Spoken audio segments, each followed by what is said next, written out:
နေပူတဲ့ပွန်တွေလဲဖြန့်လို့လားပင်လဲပြင်းမငါဖမ်းဝမ်းသာရှာ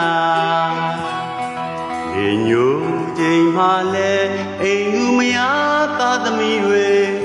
ပြန်လန်းမြေကမ်းကဆောင်ကြရှာ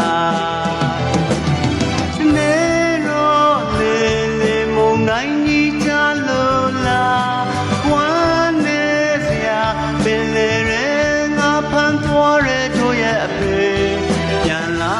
ချိန်ဟာနောက်ကျခဲ့ပြီနေဝင်တဲ့အခါ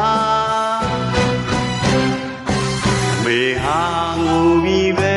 ခိုးကတွဲလို့ချမြက်ရဲ့ကံကြမ္မာကိုသာတွေ့ရင်ဆောင်မျောပါအချိန်ဟာတစ်ခါပြန်လို့မနှမိုးလေးရောက်ခဲ့ပြီစီကရေကကန်းလကမျောရှာမိုးလွယ်ချိန်နေအောင်လဲချလူပြီးဝဲဝဲမှာလင်ငယ်လေးမျောရင်နီလို့လားအဖေပြန်မသွားလိုက်များပုတ်ကစုံစမ်းမျောလားဘာကိုဆိုနိုင်မလဲ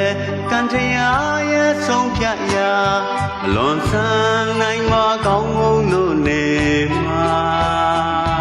တောင်ပြင်းရေစနာနေညိုတိုင်းလဲသွားလို့လားအမေဟာငိုဟာကူတီစောင့်နေရှာ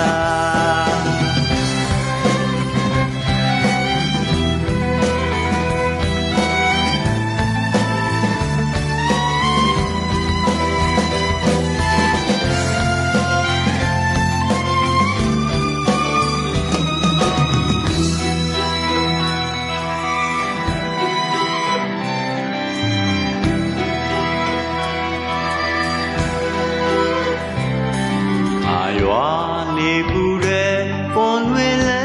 ဖြန့်လို့လားပင်လဲပြင်းမငါပန်းဝမ်းသာရှာ